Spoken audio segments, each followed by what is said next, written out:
ஒரு கொசு வந்து என் கால் மேலே வந்து உக்காந்துச்சு. அது வந்து கவனிச்சுனே இந்த கடிக்குதா இல்லையான்னு 1 ஹவராக என் கால் மேலே உட்காந்துருக்கு. கடிக்கவே இல்லை என் காலில். வலி பெயினும் இல்லை, ஆனால் கடிக்குது. அது நல்ல ஃபோர்ஸாக. ஆனால் என் கூட இருக்கிறவங்களே ஹஸ்பண்ட் சொல்லுவாங்களே, அவங்க வந்து அதிகமான வலிகள் தராங்க. கொசுக்கும் மனிதனுக்கும் எவ்வளோ வித்தியாசம் பாருங்க. உலகத்தில் யாருமே நம்பவே கூடாது. ஒரு ஊரில் வந்து ஒரு ஆணுக்கு வந்து 34 வயசு, அடுத்த மண்டாட்டிக்கு வந்து 45 வயசு. 2 பேரும் லவ் பண்ணுறாங்க.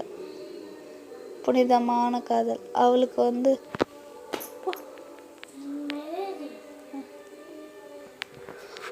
வந்து நைட்டு ஃபுல்லாக சொந்த புருஷன், பகல் ஃபுல்லாக அடுத்தவன் புருஷன். லைஃப் பார்த்தீங்களா? அடுத்தவங்க லைஃப் எப்படி போனாலும் பரவாயில்ல. சில லேடிஸ்லாம் யாரும் நம்பாதீங்க ப்ளீஸ். பக்கத்தில் பேசுகிறாங்க, இங்கே பேசுகிறாங்க, அங்கே பேசுகிறாங்க. அவங்க மேலே நம்பிக்கை வைக்காதீங்க. ஃபஸ்ட்டு 100% நம்பிக்கை வைக்காதங்க. நம்ம குடும்பத்தை வந்து கெடுக்க மாட்டான்னு நம்பிக்கை வைக்காதீங்க ப்ளீஸ். சில லேடிஸ்க்கு மட்டும் சொல்கிறேன் நான். சில லேடிஸும் புருஷன் விட்டுட்டு கூட புருஷன்லாம் கூட டைலர் மிஷின் தைச்சி கிளாஸ் போய் ஏதோ பிழைச்சிக்கிறாங்க. ஆனால் புருஷன் கூட வச்சுக்கினே கேம் விளையாடுறாங்க. ஒரு குடும்பத்தையே ஒரு பொம்பளை கலைச்சிட்டா.